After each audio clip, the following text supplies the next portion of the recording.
It was the Spirit that told me to reach out to him. This is my first time ever talking about Jesus and God openly. Up until now, you're the spec ops guy, I want to hear the cool stories, you know? But God told me, I want you to change how you address the world these days. I want you to expose your wounds. I want you to glorify me. And I want you to start with Lecrae.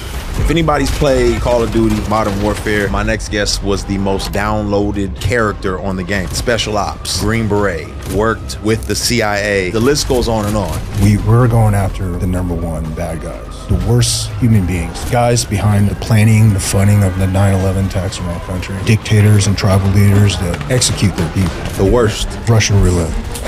My whole career was war. Jesus? Really? I didn't believe in Jesus. Why would he die for my sins? I hated that concept. You know, King Saul did witchcraft. There was a lot of guys that took the back door to the spirit realm, and I would say that's what I did. And the Iboga root was called the tree of knowledge from Africa that I took. You're hearing some African teacher inside of you, some spirit. You're hearing them. But what I found was that it says in the Bible, when you cast them out, they go to the dry places. Only return to find your house swept and clean. And, you know, I was emptying and I was emptying, but it was always returning, and it would return back stronger. I searched in this physical realm and every corner in the spiritual, and God knew I was looking for it. I do know people who do psychedelics, but they're trying to find God. Is there benefits to this, or do you think it's I think you're dancing with the devil over there? So, this is The Deep End with Lecrae. All right. If anybody's played Call of Duty Modern Warfare, my next guest was the most downloaded character on the game. That's right. The character on Call of Duty is based off of a real human being who was Special Ops, Green Beret, worked with the CIA. The list goes on and on. You know, Ronin tactics, Modern Warfare, all of that is the reality that created this character on Call of Duty. But what most people don't know is that this person is a follower of Jesus Christ. And I think for the first time ever, Lam here is going to talk about your relationship with Jesus. And we are blessed to have that incredible conversation with you. thank you. I'm ready to jump off on the deep end. Yeah. So yeah, like a lot of people don't know, like they've downloaded the character. Some people do know you're a real human being and that this is not just a character, but that the character was based off of your real life and like the realities that you've experienced and like the tactics and the skill sets that you've acquired over the years.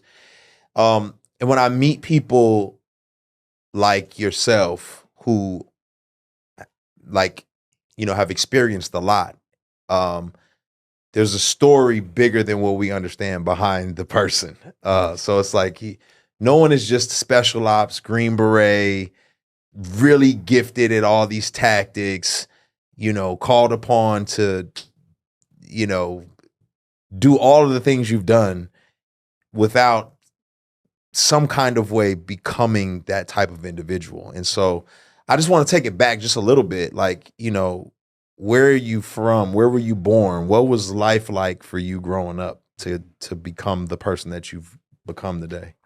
Thank you. I want to talk about ancestral trauma, you know, and 2 decades of war. You know, Vietnam's always been a country that's been at war. 2 decades of war. The first Indochina War, where Vietnam fought against the French colonial rule, and then the second war where the Americans got involved. I was born on the losing side of that war. I was born in war, lost my freedoms after a few months old. We escaped Vietnam, the communist regime, on an overstuffed wooden fishing boat. And to escape Vietnam by sea, first you had to get past the military guards and then the pirates from the surrounding countries who would stop the boats, kill, rape, and enslave the children. And we navigated past all that, you know, made our way into Malaysia, where the Malaysian Coast Guard stopped us at gunpoint. They were not accepting any more refugees. They forcibly pulled our boat back out into the South China Sea, shot the motor, cut the line, and they left us there to die. I was around 4 years old at that time. So I feel like the subconscious mind remembers all this, even if you don't remember it. And we were left for dead for 30 days. My mother said the dead was thrown overboard from dehydration, lack of food. We were eventually rescued by a passing Russian supply boat. And I, now looking back, God had everything to do with that, everything. And we eventually located us to one of the refugee camps in Indonesia, where we spent 1.5 years. In these camps, thousands have died of murder, robbery, sickness, disease, and we survived all that. And eventually we made our way into America. And I tell you, we're not greeted very well here in America. Just because the nature of the Vietnam War, nobody wanted to get involved, the politics, everything. And I was, my family and I were the face of this unpopular war. So as a child, I was spit on. I was flicked off. I was called by so many racist names. People didn't like Vietnamese because of the war. Because of the war. And did they knew you were from Vietnam when you first came to? I feel like they didn't know I was from Vietnam because they were calling me all sorts of other names. Okay. It was like just a racist time. Oh, racist names. Racist. Okay. Racist names. Yeah. And I mean, even my teachers would laugh at some of these racist names that the kids were calling me. It was just it was a bad time in America to be an Asian. So that really influenced, the hate. I feel like we live our lives off of belief. Right. And at that time, I didn't have God. I didn't have any of it. So my belief was, wow, you call me all these racist names. I have something to prove. My parents eventually divorced. I never got to know my father off of the nature of the divorce. He died actually without me ever getting to know him. I was eventually adopted by my stepfather, he was a white guy, military guy, special forces. How did your mom and him connect? I think they met. I don't know how they met. So your biological parents came over from the United States as refugees from Indonesia, and then your mom and your stepfather got together. Okay. But I want to tell you how God had a plan for me. Because originally we went to California, Orange County, where it was a huge Vietnamese population. My mother went to North Carolina because of my aunt who married a Green Beret, Special Forces Green Beret. So she went to Fayetteville, North Carolina. So I was separated from the rest of the family with my brother. We were raised in a very strict upbringing. He did the best he could, but it was very strict. And I hated it. I hated that level of discipline. I mean, room inspection, dress code, all of it, chores, all of it, getting up early, a discipline that I wasn't ready for at 8 years old, so I rebelled. I rebelled a lot. And in our home, we didn't really we were never taught Jesus. We were never taught God. There was no faith. My mother was Buddhist. Okay. And it was more, respect to the ancestors. We light our incense, we bow down to our dead ancestors. So that was ancestral worship. Right, ancestral worship. But I tell you how God came to me. He came to me in a cartoon. So I had a really hard time with the divorce and everything at that young age. And there was a cartoon called Superbook. And I used to watch it religiously. I don't know what drew me to it. It was about these kids who were stuck in the house because it's a rainy day, and they opened up the Superbook, which is the Bible, and they would transport into the Bible, and they would hang out with Jesus. So my idea of Jesus and God is a myth. It's irrelevant. Yeah, it's a cartoon. And this is how you grow up. This is how I grew up. So it's not. The thought of God is like it's just a concept, a mythical concept. Mm-hmm. And into like young adulthood, is that you're still what you were thinking? At 9 years old, I went to my first service. Okay. It was my mother's friend, and she took me to my first service, and I was in church for the very first time, and I had her son that came with me, right? So I remember, man, I heard Amazing Grace for the first time, and something moved me. Mm. Like I closed my eyes and I put up my hands, and I didn't understand the words, but I was trying to sing to it. And then when the song was over, I opened my eyes and the kids were laughing at me. I want to come back to some of the spiritual experiences, but let's travel a little bit, because you said your stepfather was special forces. You end up becoming a Green Beret. Mm-hmm. Like, for the average person, we just know like that's like a high ranking thing. What does that look? How does one become a Green Beret? What's that process? The Green Beret motto is De Oppresso Librare. Translated Latin, it means to free the oppressed. Mm. See, I came from the oppressed. Mm. And then now I wanted to free the oppressed, Mm. right? And I thought I was noble at that time, and I was stuck in my ninja movies and my samurais. I'm like, that's the Bushido code, which is the warrior code, Mm. the code of ethics. I would say that I joined the military because of my stepfather. Okay. I just wanted to be loved by him. Ah. I wanted to feel accepted. Mm-hmm. And my uncle was special forces too.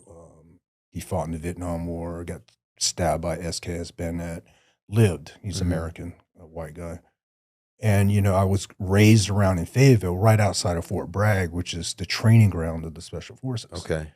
So Fayetteville, North Carolina, I want to tell you, it's a cesspool of different ethnicities, because it's the biggest military base is right there. Mm-hmm. So I was raised around the Green Berets. I knew their mission roughly at that age. So I knew I wanted to walk the warrior's path. Mm. So that was my target. And you first enlist, you go to the Army, Mm-hmm. you're in the Army. Mm-hmm. Like, when are you starting to, you mentioned something earlier, like, I'm wanting acceptance, but just joining the Army, I don't know if were you feeling like you got a pat on the back, or was it like, I got to do more? Like, what is making you continue to keep going? Next level, all the way to Green Beret. Now I look back, it was my trauma. Mm. It was that acceptance I needed. I was picked on as a kid. I was bullied, Mm-hmm. Ostracized because I was Asian. Mm-hmm. So when I joined the military, the Green Berets are elite, and you can't just go off the streets to the Green Berets. Yeah. So I went when I enlisted in the Army, I was a paratrooper. So the guys who jump out of military aircrafts into enemy territory. That's what I did first. And then I went to Ranger School. And Ranger School, I want to go back to Amazing Grace. Because God had his hand on me the whole time. I didn't know it. So in Ranger School, you're burning up to 5,000 calories a day. You're eating one meal a day with maybe 1 hour sleep at night for 3 months. You're doing that. High nutrition rate, high washout rate. To be a Ranger, you got to be strong mind, strong willed, strong physically. But when you hit, so there's certain phases of Ranger School, and by the time I hit Dahlonega, Georgia, high up in the mountains, I started off at 160. And I weighed in at 115 by the time I hit the mountains. Wow. Right. So your body's shutting down. There's no more fat on you. You look like a refugee. You look like one of those concentration camp people. Yeah.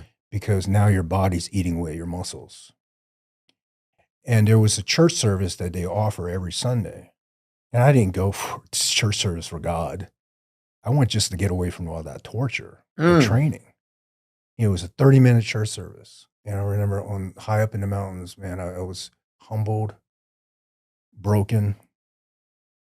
And then this Ranger chaplain, it was pissing rain on us, windy up in the mountains. Dahlonega, Georgia, and that song Amazing Grace came on again. He sang it. That same spirit that entered me as a young child that moved me. And so here I am, a young ranger, trying to sing the song again. And I feel like these are little breadcrumbs that he left me. That's what it sounds like.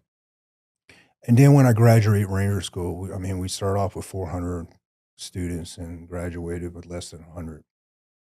And a year later, I went to the Special Forces training, assessment selection.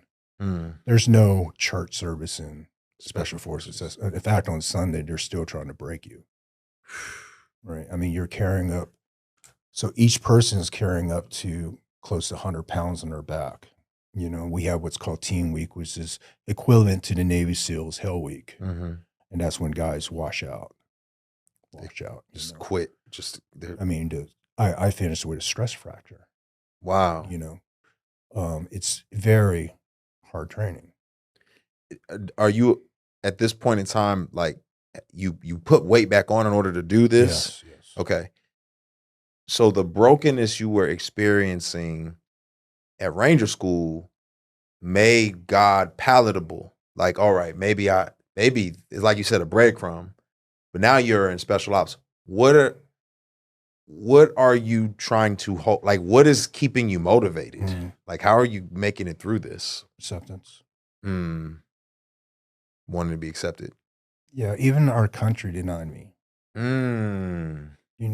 And here I am serving I was trying to be one of our nation's best. And I wasn't accepted on the teams. The teams are a bunch of hillbilly white boys, that they're used to land nabbing, they're used to hunting, they're used to walking on these. You don't see very much Asians or blacks in special operations.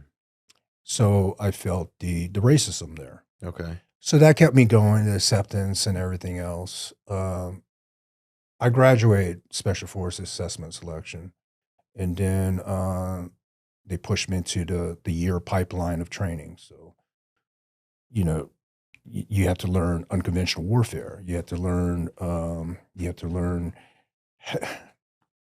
to learn SEER school. So SEER school is when they treat you like a prisoner of war. What to do as a prisoner of war. They beat you. They throw you underneath the ground, so you understand what it means to be a POW of this country. And then you have to keep the secret, so you have a storyline, and then you have to keep the secret. They try to break you to see. And then you have language training, and then, you go to free fall training, advanced infiltration training. And then I was stationed in Okinawa, Japan. I want to tell you at this point, I don't have God. Of course, I had God, right? God's always right, but I didn't accept God. Yeah, right. And Okinawa. So you're going to the country where Bushido was invented, the way of the warrior, the samurai culture. So I took advantage of it all. I studied martial arts. I travel around different countries. I've been to 27 countries. Now, are you just stationed there? Are you on a mission, or you? I was stationed there. Okay, so you have time to learn all of this stuff. Okay. Yes, I was stationed there for 6 years, and I advanced all the way up to a counter-terrorist unit. Okay. So within the Special Forces, you have a counter-terrorist company that, their mission is direct action, hostage rescue. So, I did that in Asia. We were the crisis response force for the continent of Southeast Asia. So a lot of North Korea, no-dog missiles that can reach out, touch America. So that was the biggest threat back then. And then 9/11 happened. And I was stationed in Okinawa. So, if guys don't know about 9/11, 9/11 happened and the Special Forces were deployed immediately right away. And there's different Special Forces groups, and we specialize in certain areas. My area was Southeast Asia. So it was the global war on terrorism. It wasn't just the war in the Middle East. So I was fighting the global war. So they deployed us into the southern islands of the Philippines, where we combat Abu Sayyaf, which was a terrorist group. Abu Sayyaf is Islamic group extremists that wanted an independent Muslim state in Zamboanga and Basilan Island, which is south of the Philippines. And they did it through killing, bombings, beheadings. They wanted to clear out the Catholics in the area. So they were killing off people, cutting off their heads, burning them alive. And we went there. We linked up with the Filipinos commandos under President Royo at that time, and we suppressed them. So are you confident during this time period? Like you're going to go fight a global war. Are you don't have a relationship with God, but you have all these skill sets and you've learned martial arts and you've learned tactics to subdue your enemies. Are you walking into this confidently? Are you walking into this like, I don't know, this could be my last day? Like, what is your thought process? I walked in very confident, highly trained, very confident, but also, highly trained, very confident guys were killed in front of me. Mm-hmm. My teammates were killed in front of me. Helicopters crashed. There's, guys were in a cafe in Zamboanga and a suicide bomber drove his motorcycle and took out the whole team. So those things can happen. Mm. But in the warrior mindset is you're ready to die. Mm. You're almost dead. Like you're like a walking dead, as in you accepted death. Mm. Because in war you can't have fear. Yeah. Right. So you have to accept death. You have to make peace with it. Wow. It's interesting you say that because, and I don't want to get ahead of us, but it's interesting you say that because I think a Christian's mindset should be like, we're at war, right? Like we should accept death in a sense, like, hey, we know we have an enemy. We know the tactics.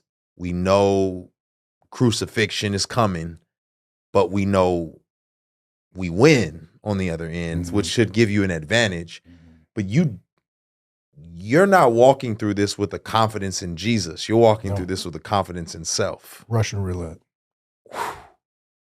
And so how, like, there's pre-Jesus Lam and post-Jesus after you meet Jesus. But I'm wondering, what is pre-Jesus like? How are you're tracking down terrorists? You're finding warlords. You're having to eliminate people. Like, is it just part of the job? And that's how that's how you see it. It got to me towards the end. Okay. Right. Because I feel like our soul and the flesh, right? The flesh was fine with killing. The flesh was fine with the sin, and that's what we're born in. Mm-hmm. But the soul is connected to God. So so after the war in the Philippines, I rotated into the wars in the Middle East. My whole career was war, so I rotated into the wars in the Middle East, and at that point in my life, I was working at the top tier of special operations, and we got our target deck from the CIA. That means the bad guy list. We were going after the number one bad guys in the world, the worst human beings, guys behind the planning, the funding of the 9/11 attacks in our country. Yeah, dictators and tribal leaders that execute their people. Yeah, and rule them for centuries. Right, burn kids, enslave them. The worst. The worst. Yeah, demonic. Yeah. So we're going after those guys. Yeah. At that point in my career. Majority of my fighting was in Iraq. Lost a lot of teammates at that point. It was kind of weird because I turned my back on God. I didn't know God, nor did I even cared. And we're going on these high risk missions. You're killing a human being from me to you.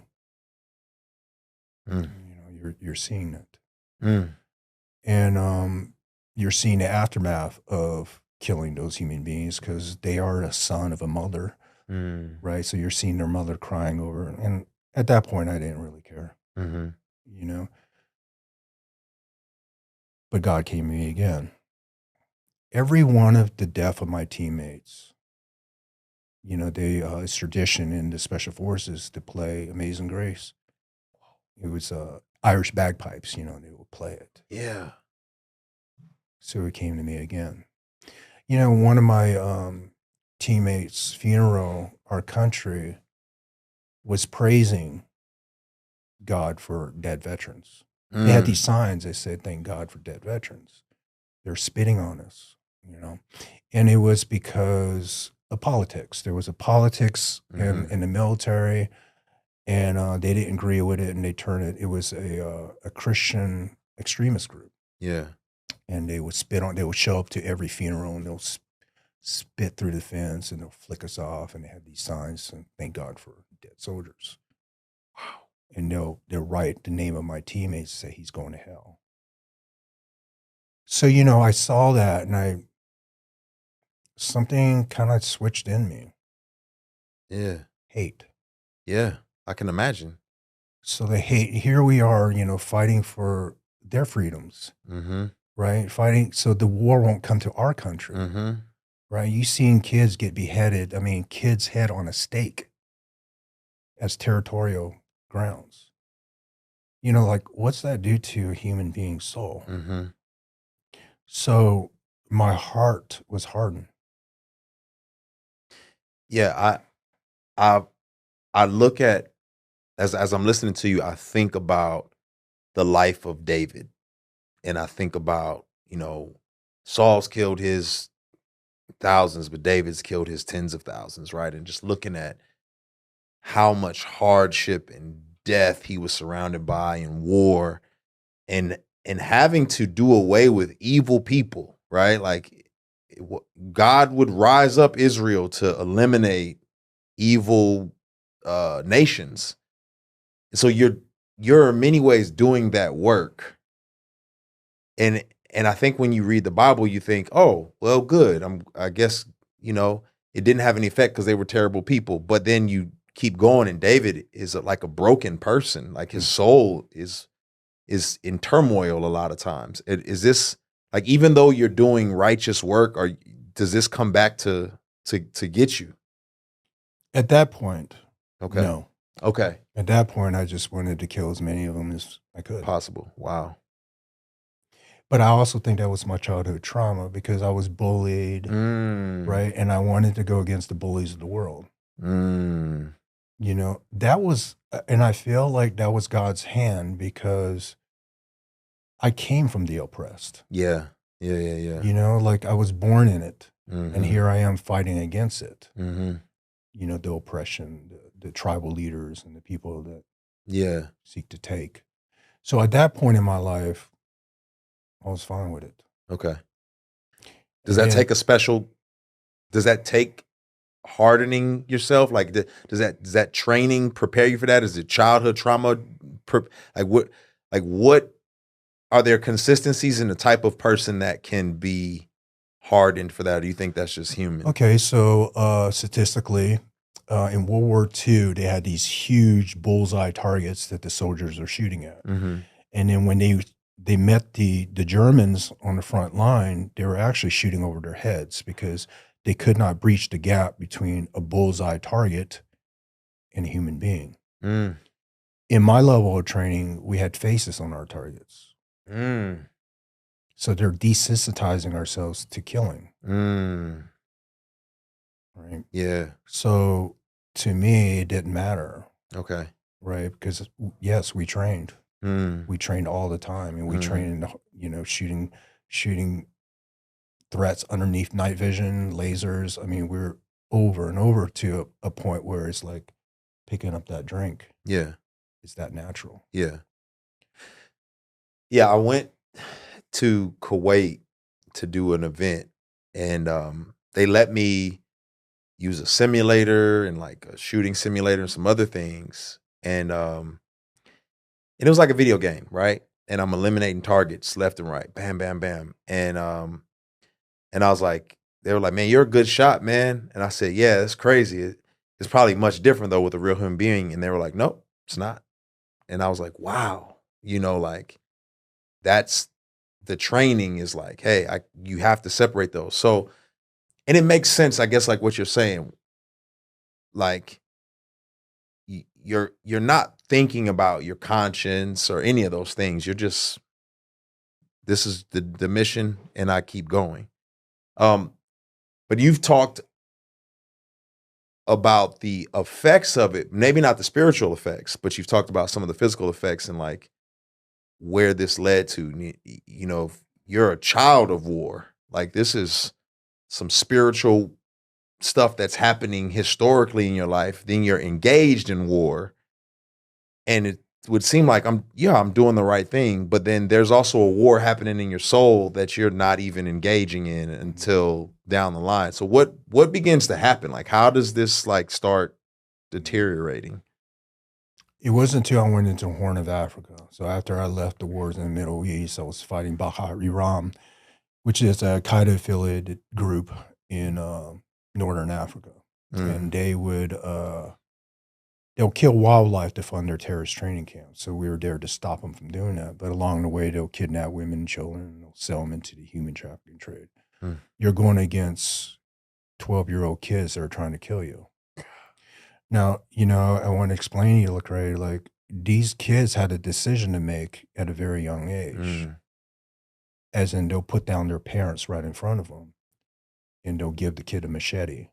And they say, if you don't hack up your parents, then we'll hack you up. So these are the 12-year-old kids we're going against. Man. You understand? Yeah. So, you know, and also at that point, I started to numb my, I would say, internal pain of shame, hate, regret. That started to surface. So I would numb it with painkillers. Right. So I was injured by a roadside bomb in 2005. And for my injuries, they prescribed me Percocet, Oxycontin. And I felt in the euphoric of that drug, man, it numbed me. So I needed that. So when I was in the Horn of Africa doing what I did, I was also a drug addict at that point. Wow. Far away from God, as you can think. And I remember my last mission was in South Africa, Johannesburg, protecting one of our former presidents. I was working with the United States Secret Service counter assault teams. And man, I was lost. And that pain was, it was immense. It was like a crying of the soul, you know, anxieties, you know, shame, hate, regret, all of it, right? On the surface. And I still didn't have God. That's so I don't mean to cut you. That's such a scary place to be. Like, I've had terrible anxiety, depression, shame, but to not have a, like, where do I turn? Like, that seems so scary, but go ahead. That's woof. And then, you know, I was lost, man, barely holding my marriage together at that point, just living in sin, living in regret, hate. I would say I was running with the demons at that point. Okay. Yeah. You know? Yeah. And then, man,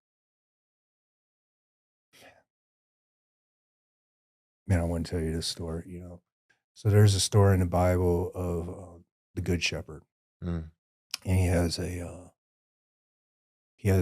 rod, and he has a staff, right? And the sheep will follow him. And any sheep that kind of wander off, he'll take his, you know, his cane, he'll pull it gently back. But there's some stubborn sheep out there.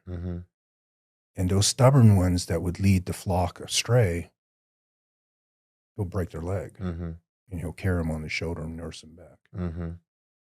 I was that lost sheep. And God broke me, man. He broke me in so many ways. He embarrassed me. He broke me.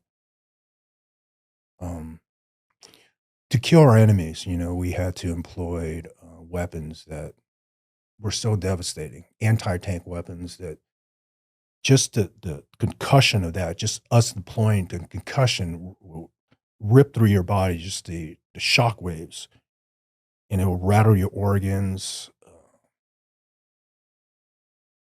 Man, it stops your heart for that second. You know, the internal breaching that we do, the explosives that we put on close quarters combat, I mean, that's shaking our brains. Concussion, you know. So he broke me in that way. you know, he also broke me spiritually. You know, he broke me. You know, so I hated him for it. Yeah. And I didn't even know him. I hated him. Yeah. So I finally retired when I was 23 years in service, 15 years of war, and 27 countries later, I retired. No purpose. Yeah. I mean, like, who are you now outside of? Who am I? Yeah. You know, so I'm sitting on a couch and just typical veteran stuff, you know, PTSD, you know, I'm broken, don't know what my purpose is anymore. Barely holding a marriage together. Military marriages generally don't survive. No. So yours is still here. Because my wife had God. So my wife, I want to tell you, her name is Ruthie, and name after Ruth in the Bible. Both her parents are ministers. She had God. You know, and she believed in God. And I truly feel now that I survived the war because of my wife. She prayed over me. And I even laughed at her when she prayed over me. Didn't believe in prayer. Wow. Right. And she prayed over me. And there's, now that I replay, that God allows me to replay my life, there were certain situations that, how did I survive that? And I truly feel there was a higher being out there, because when you're in war, you feel the devil's playground. You're in the devil's playground. The demons are all around you. Yeah. You know, I'm curious about that. So I want, like, talk to us about meeting Jesus, and then maybe we can go backwards and see where he was that you didn't see, and where the darkness was that you didn't see. Meeting Jesus came with me chasing everything else besides Jesus. Okay. So when I got out, I was, you know, I was very philosophy based. Okay. And I think it's martial arts, right? Very philosophy. Lao Tzu, the founder of, you know, Taoism, the one with the universe, Buddhists, Krishna, because I went up to northern India, you know, I learned about the monks and Tibets, you know. Yeah. And there is a teaching there. Sure. I'm not going to lie. Sure. There's a good energy, principles and right? Kindness, compassion. And I ran towards the chakra healing, and the universe is one. And man, I chased it. I chased it hard. I went around the world chasing shamans and spiritual healers, and I died. I smoked toad venom. Wow. Died to my ego. Felt oneness. The chakra healing and the meditation, all of it. I went through it all. But what I found was that, you know, it says in the Bible, when you cast them out, they go to the dry places. Only return to find your house swept and clean. And, you know, I was emptying and I was emptying and I was emptying, but it was always returning, and they will return back stronger. You know? And I would pray to God. The God that I denied. The God I didn't know. I mean, what is God? Yeah. At that point, like, what is God? Is he this cartoon I saw when I was young? Is he Buddha? Is he the universe? Is he one, love, oneness, you know, like all of it. Right. And I searched, man. And without even opening the Bible, I searched. And as I searched and I was stripping away, literally I was stripping away the trauma, and I felt compelled to search it through what I predicted was God. Right. And as I was healing myself, it was coming closer to the true God. I want to explain this to you. So, you know, at one point in my journey, I was compelled to take long walks with my dog, right? Long walks, I mean, hours. And I would talk to my deceased father. I was just telling him, you know, who I am, who I became, who I fought for, my wife, you know, my life now. And I would do it for months. Yeah. And then I was praying to God, which when I opened the Bible. See, I want to tell you, man, what I was searching for was searching for a father, Mm-hmm. you Mm-hmm. know. And I realized at one point that's what I was searching for, a father. Yeah. But the father's not found in this world. Mm. My father's found in heaven, That's right. right? And then that came to me. And then also what came to me, if you're searching for me, you have to find it through my son. So I'm like, what does that even mean? Jesus? Really? Like, I didn't believe in Jesus. Yeah. He was that cartoon character I saw in Superbook. Who's Jesus? And why would he die for my sins? I hated it. I hated that concept. Mm-hmm. He's not a God. Mm. It's what I thought back then, right? And, you know, I have other veterans in the special operations space that I communicate with, you know. And one of my friends, he told me, you know, he found Jesus. And then Jesus started like just populating on YouTube videos and just Jesus popping up everywhere, right? And I denied it. Like, Mm-hmm. there's no way.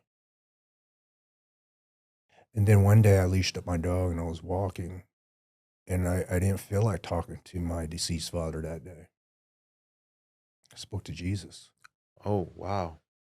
And, you know, I wanted to tell you, it was a long walk, right? Yeah. And literally, I'm just yelling at him at the top of my voice, you know. But I want to tell you, Lecrae, like, I wasn't confessing with my intelligence. Yeah, I was talking, Mm-hmm. but it was coming from here. Mm-hmm. Like, man, I messed up. And I'm a broken man. Yeah. Right. And It's I confession. confessed in all my sins, right? Everything that I could think of. And sorry about war, and sorry that I became this person. Oh, man. You know, and I was crying, and Oh, man. it didn't happen. So my whole left side, man, I felt this peace. Like it's always been there. A love that I never even felt. Like it was there. And I'm like, Jesus, is this you? Is this you? Ooh. And man, I knew it was him.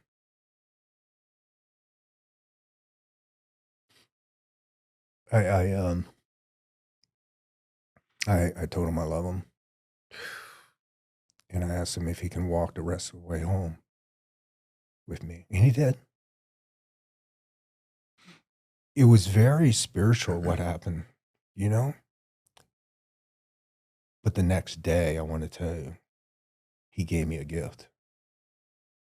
See, I would get attacked a lot with intrusive thoughts, Mm-hmm. right? Just very hateful thoughts. Mm-hmm. And so I started getting attacked the next morning. But if I just said Jesus, gone. All I had to do was just say his name, Jesus. Boom. And it got to the point where I didn't even remember what that intrusive thought was. That's how powerful that was. Oh, man. Even if I tried to think back to what I was hearing, it wouldn't even surface. He gave me that gift for 3 days. And then I returned back to who I was. So I chased it more. I chased Jesus. And I chased him through Bible study. Mm-hmm. I chased it through the Word of God. Mm. You know, I have a very disciplined morning. I get up, literally I get up at 4:00 in the morning every morning, and I throw my body in cold water at 38-degree cold plunge. And then I sit in meditation. But now I wake up in the mornings, and the first thing I do, yes, I throw my body in cold water, but also I read the Bible. Mm-hmm. And I say a prayer in the morning because I know, like, at 4:00 in the morning, that's a powerful prayer hour. Yeah. Right, from 3 to 6. It's a very powerful prayer hour. Mm-hmm. And man, I started praying forgiveness over my enemies. Wow. Wow. All the people I hated, all the people that did me wrong, I prayed over them. Not because they deserved it. Yeah. Because that's what God did for me. Mm-hmm. The peace he was giving you. Yeah, and I wanted everybody to have it. Mm-hmm.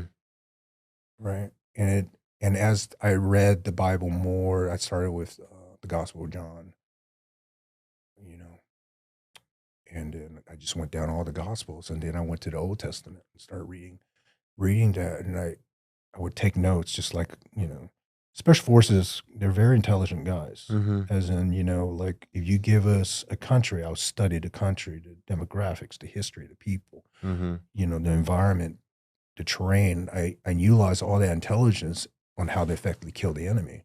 Mm. So I was studying Jesus just the same. But as I was studying him, something started freeing me more. It gave me more peace, more Mhm. peace, more peace, right?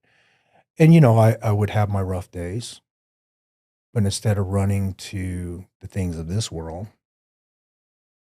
I would lay before Jesus. Mm. You know, man, he transformed me. Mm. First of all, that was powerful and encouraging in ways I don't think you even understand for me. Just to hear how, you know, I remember sitting in a psych ward and a janitor coming over and showing me Zephaniah 3:17, like the Lord delights in you, you know, and it was like the most comforting, like, and hearing you walk down that, it took me back there. Like, man, God is just good. He's comforting. He's there. And you're just like, I almost cried. You're like, can we just keep walking together? And he's like, yes, you know, and just like, what do you need? These next 3 days, just say my name. And it's like, oh, he's good. And you can sit there and weigh all of the things you've done and feel like it's too heavy and look at my resume and look at my history. And he's just like, I love you. Mm-hmm. You don't care about it. Yeah. So encouraging. But I wanted to also tell you, like, when he broke me after the military, you know, when I didn't have a purpose, he made me Ronin. He said, no, not only my son is going to free the oppressed from the oppressed and free people from slavery and modern day genocide that I went through. Mm-hmm. After I break you with that rod, I'm going to heal you. I'm going to love you. I'm going to lift you. And I tell you, Lecrae, like after I got out of the military, you know, like a lot of veterans don't make it when they get out of the military. They don't have a purpose again. They're lost. Mm-hmm. You know, he made me an entrepreneur, a very successful entrepreneur. Mm-hmm. He made me a person that people look up to. You know, he put me on a platform at Ronin and television shows and all that. And, you know, in the end, I want to tell you, none of that even mattered to me. When you reach a certain level of, I'm sure you know, like success and fame, you realize that it's all empty. Yep. Without God. Yep. I mean, King Solomon was he was the richest man, right? He had wisdom, with God's wisdom, right? And rulers and kings and queens would travel around the world just to get a glimpse of King Solomon's wisdom. Yeah. And in his final day, he said that all human pursuits and achievements, it's meaningless without a relationship with God. That's right. Yeah. And I love that as well, because it's kind of like he didn't just say, all right, I met you. He's like, no, I want to still use you. And has tremendously, right? Like, who would have imagined, like, all these years later, people would, like, your Ronin, the tactics, the all of the tools that you use are used in a beneficial way. And then even to, like, for a new generation of people to be exposed to you through Call of Duty. And, you know, as a person who played Call of Duty, I felt like I'm on a righteous mission. You know what I'm saying? Like, I'm saving people, I'm helping. But to know there's a real story behind it. And then on top of that, to know, like, I just can imagine people being introduced to God who are just fans of the game and are hearing you talk. Well, I want to tell you, that's the platform he put me on, is that, you have all these kids that they want to hear about Ronin, right? Yeah. They want to see Ronin. But when I come out, my thing is, let me tell you about how God saved me. Right? And he does lead me to people. Mm-hmm. He lets me find that one sheep Mm-hmm. to leave the 99, find the one. And I have, like, in a room of thousands, I find the one. Man. Because I hear him. The spirit is in me now. Yeah. So let's talk a little bit, I mean, about like the warfare and I know, like, the spiritual warfare. And there's different perspectives on this. I would say I'm more on the advocacy side, because as somebody who's had to process PTSD and process anxiety, I've seen the effects of medicine. I've seen the effects of even psilocybin and different things along those lines. I think it's in moderation. It's not just like running out on the street and like, oh yeah, let me do this thing. And I also think it's similar. It's like wearing glasses. It's like God provides certain things not for you to abuse, but like to amplify your experience as a Christian on the earth. So I wear my glasses so I can see better, so I can function better.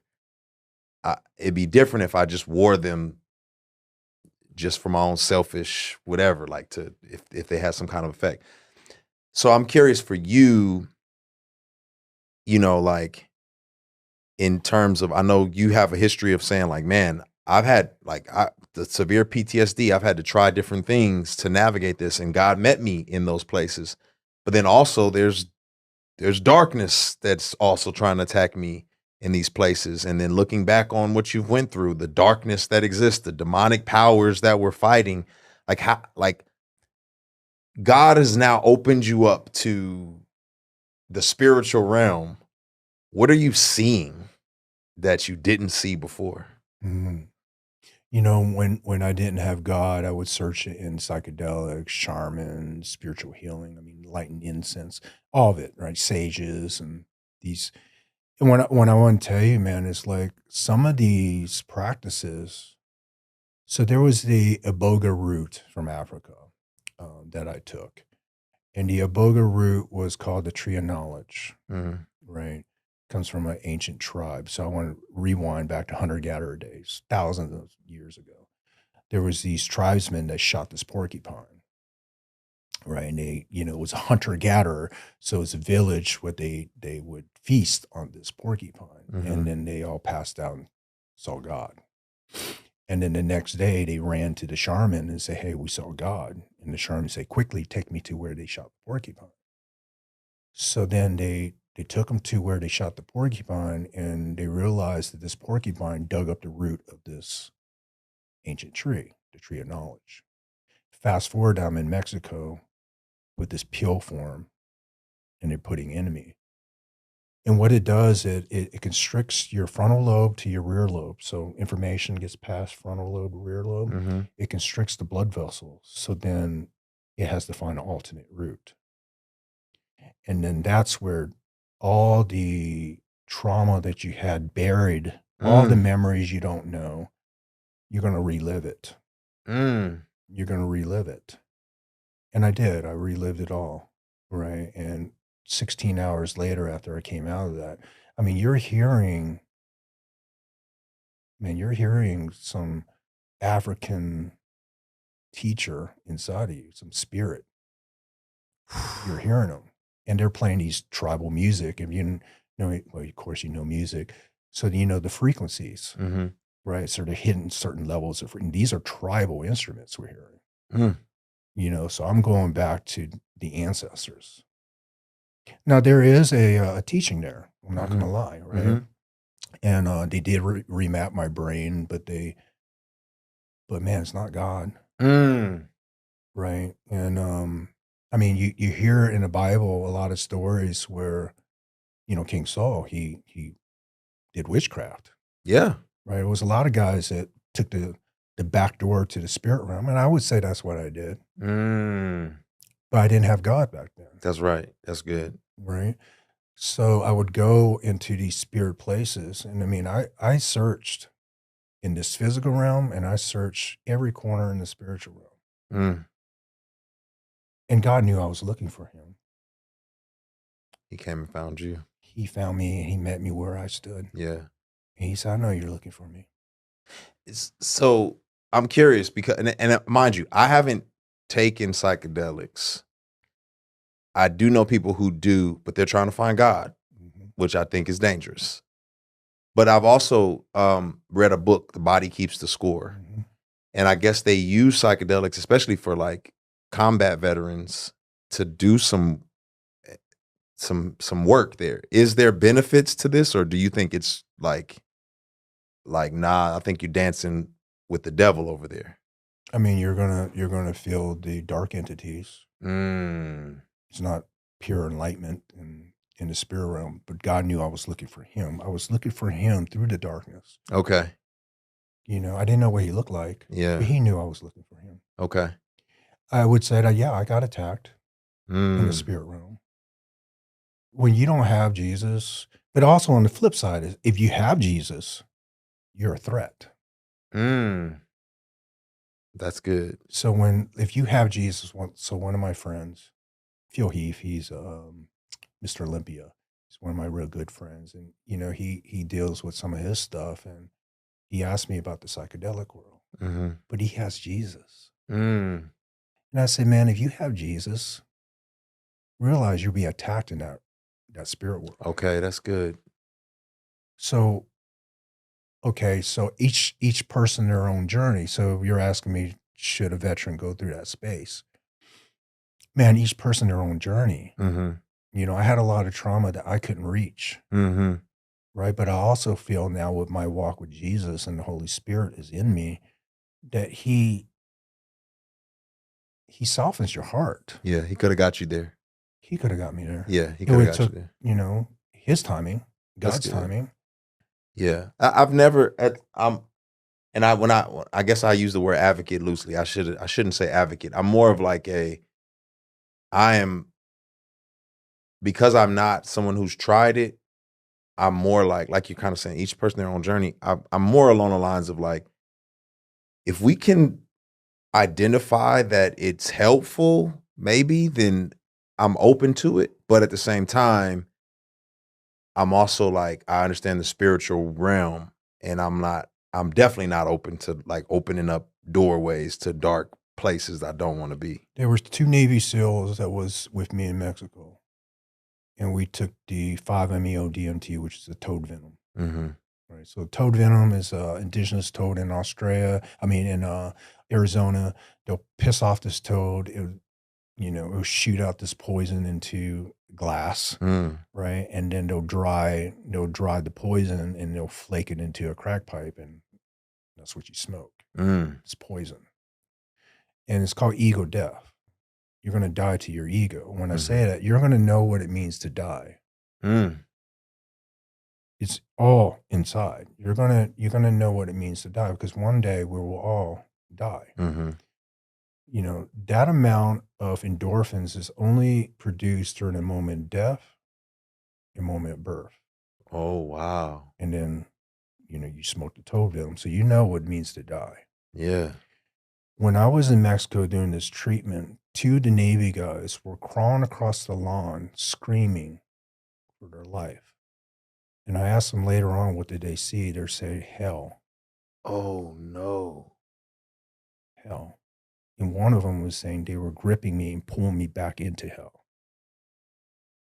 Oh, no. For me,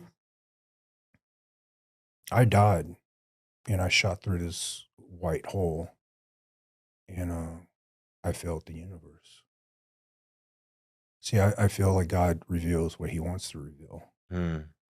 And I felt love that I never felt before. But that didn't make me chase the psychedelics anymore. It made me chase God. there's got to be a God out there. And he met you where he needed to meet you. And he loves us. Yeah. More than we ever know. Yeah. And he's a personal God.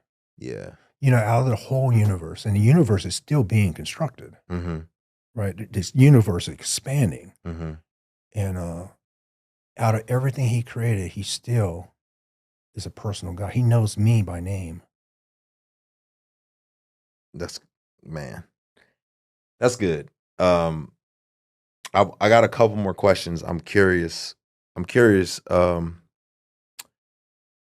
We had Jason Wilson on the podcast, a martial artist who writes on masculinity and manhood quite a bit. And you know, like a lot of our Western society, manhood and masculinity is providing, is protecting. But then like the emotional and the spiritual parts of us get neglected. You know, we're just like, we provide, we protect. That's what we do. And we shut all those other things off. Like, how do you work through accessing the softer parts of yourself as a man after everything you've endured?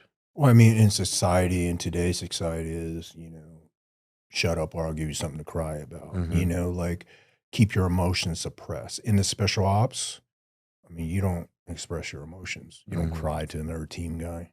You suppress it and suppress it. And majority of America, I would say majority of the world, we suppress our emotions through drugs, alcohol, sin.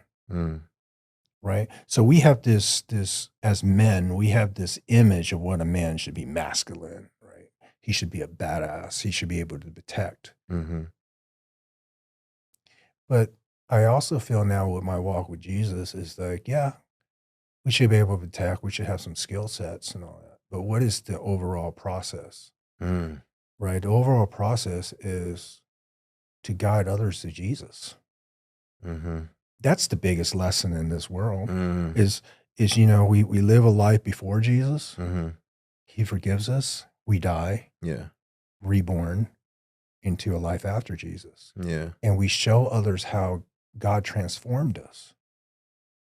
So that's where I am in this world now. Yeah, I protect, I free deal press, I've done all this, a masculine role before Jesus, but I feel like I'm more masculine now after Jesus. Because I could sit here with you and I could share with you, man, my pain, my mistakes, all of it. And then I'll tell you how Jesus saved me.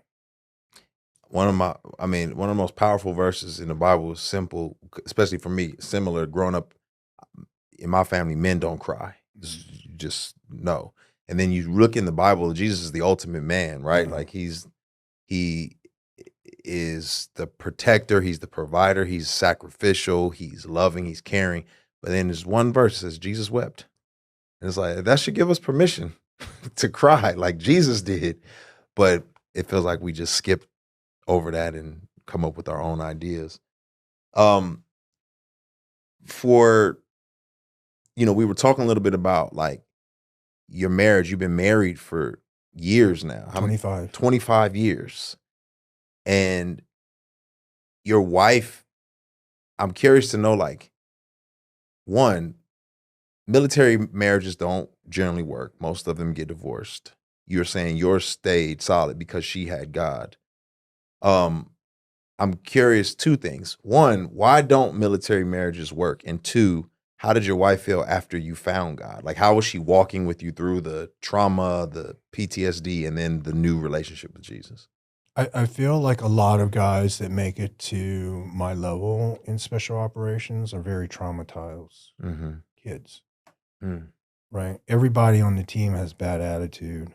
You know, everybody on the team has been neglected. You know, there's a lot of trauma on the teams.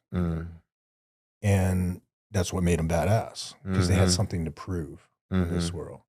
My wife, man, she had God the whole time, and she's raised around Jesus. And, you know, she would talk to me about Jesus, and I didn't care to hear about it, you know. But the thing, I feel like what kept us alive was that, she had forgiveness in her heart. Mm. When you walk with Jesus, you walk with Jesus. Like he gives you're going to feel everything that he felt. Wow.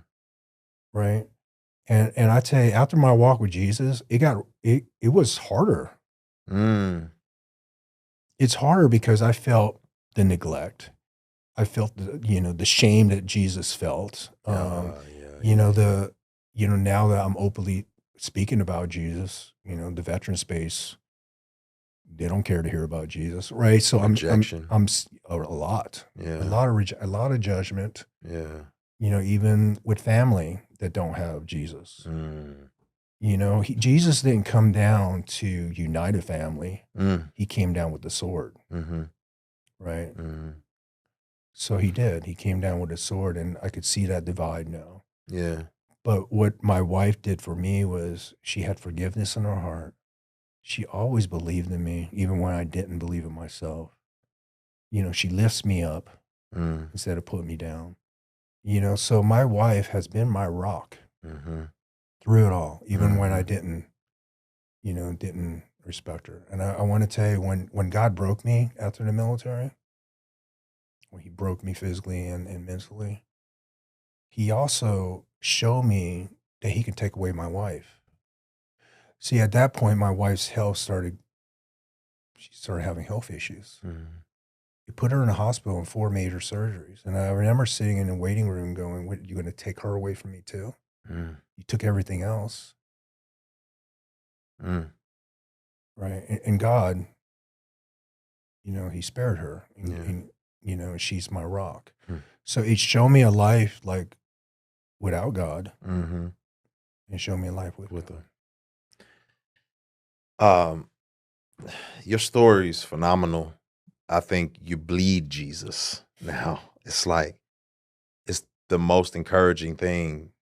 I mean, there's so many interesting parts of your story, but your encounter with Jesus is probably the most amazing part for me, just listening to you. I got to ask this because you just alluded to it. And I mean, feel free to answer however you feel most comfortable, but there will always be terrorists, people who are fueled by hate and evil doing things. They have to be stopped, right? But you're saying it comes with a cost. What would you like? Is there any advice or thoughts or things that you would have us to chew on in light of that? Like a young guy who wants, I mean, just being honest, I was a young guy after 9/11, like, shoot, I want to go out there and go stop this, bloodlust. Like, I need to stop this. I've been to Kuwait and been on bases, and I see guys who are just, people are notches on their belt. Like, I got to get another one, but at the same time, these people have to be stopped. Like, how do we wrestle with that? Or do you have any thoughts on that? I do. Yeah. I do. And it took me years to come up with this answer. When we listen to the flesh, we want to go after the revenge. I want to kill these enemy that hurt our Americans in the United States. That was the flesh.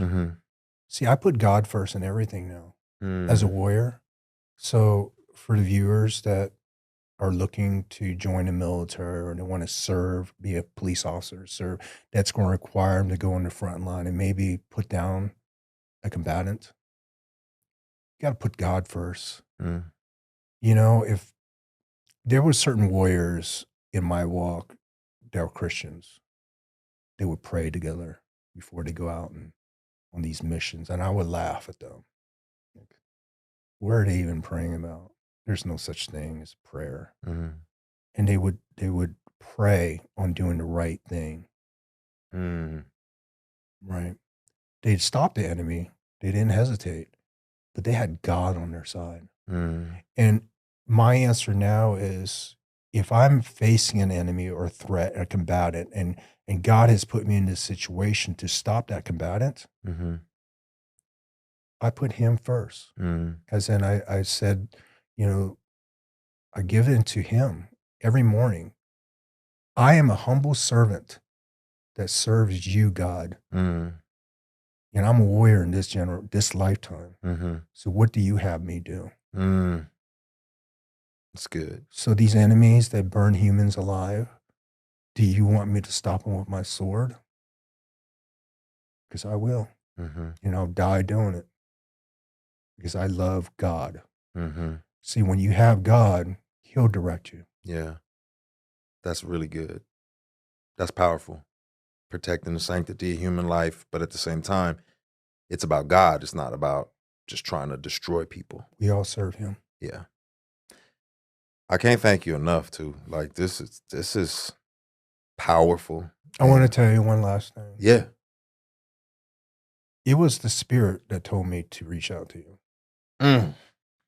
You know, this is my first time ever talking about Jesus and God openly.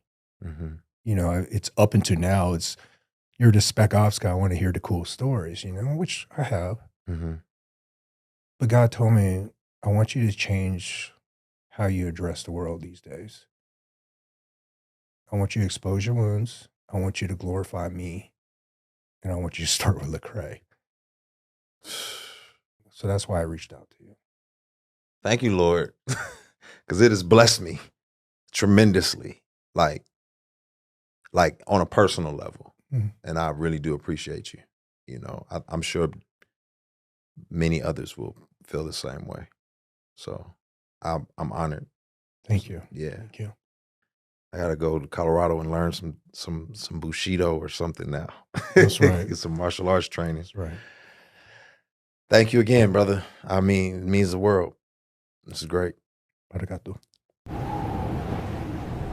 This is The Deep End with Lecrae.